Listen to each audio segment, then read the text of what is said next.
Assalamualaikum warahmatullahi wabarakatuh. Perkenalkan, nama saya Salman. Di video kali ini kita akan menjelaskan tentang model basis data. Perlu dipahami bahwa model basis data merupakan sekumpulan dari berbagai perangkat konseptual yang digunakan untuk menggambarkan suatu data, semantik data, relasi data, batasan data, dan lain sebagainya. Model pada basis data tersebut nantinya akan digunakan untuk mengetahui seperti apa pernyataan dari hubungan antar basis data. Model basis data memiliki beberapa jenis. Yang pertama, model data file. Di sini Anda akan menentukan file yang jumlahnya lebih dari satu, di mana kesemua file tersebut bisa dibaca.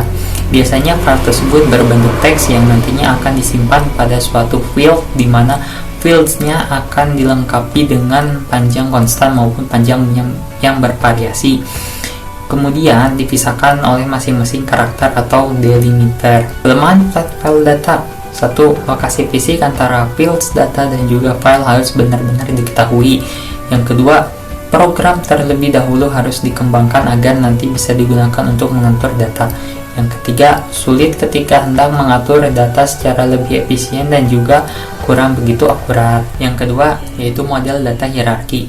Perlu dipahami bahwa model dari data hierarki memiliki satu tingkat di atas dari model data flat file yang berkaitan dengan kemampuan di dalam menentukan maupun memelihara setiap relasi yang ada yang dimiliki oleh kelompok data.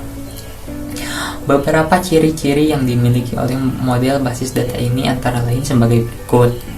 Yang pertama, arsitektur yang dimiliki oleh model basis data jenis hierarki tercipta dengan berdasarkan hubungan child atau parent. Yang kedua, pada saat menggunakan model basis data hierarki, maka nanti root table maupun juga parent table akan berada pada susunan yang paling atas. Kemudian, ia akan langsung terhubung ke child table yang dikoneksikan dengan data. Kelebihan model data hierarki: yang pertama, data akan cepat dilakukan pengambilan. Yang kedua, integritas antar data akan lebih mudah sesuai dengan keperluan. Lalu, apa kelemahan model data hierarki? Yang pertama, seseorang menggunakan model ini harus benar-benar familiar terhadap susunan basis data. Yang kedua, akan terjadi redundansi data.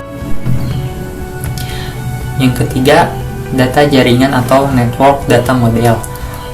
Model data jaringan merupakan model yang sebenarnya merupakan perbaikan dari model hierarki. Adapun perbaikan yang dilakukan dengan penambahan root table ketika hendak melakukan share terhadap child table. Selain itu, di sini child table akan memiliki banyak opsi untuk root table.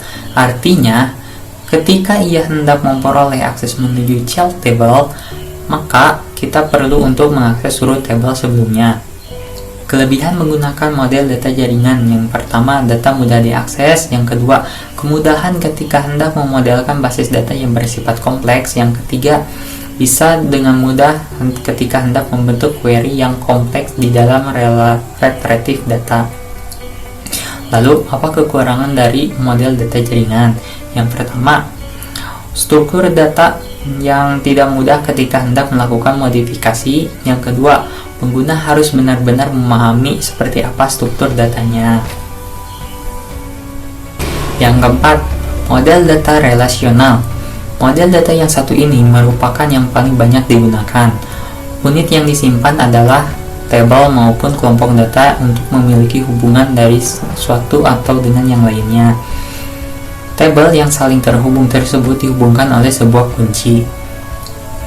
Lalu, apa kelebihan dari model data relasional? Yang pertama, kecepatan dalam mengakses data. Yang kedua, data terkenal lebih akurat. Yang ketiga, data yang mudah dilakukan modifikasi. Dan yang keempat, kemudahan dalam membangun maupun memodifikasi suatu program aplikasi. Lalu, apa kekurangan dari model data relasional? Yang pertama, pengguna harus benar-benar paham terhadap hubungan antar tabel. Yang kedua, pengguna harus menguasai dasar MySQL atau SQL. Sekian video dari saya, semoga bermanfaat. Wassalamualaikum warahmatullahi wabarakatuh.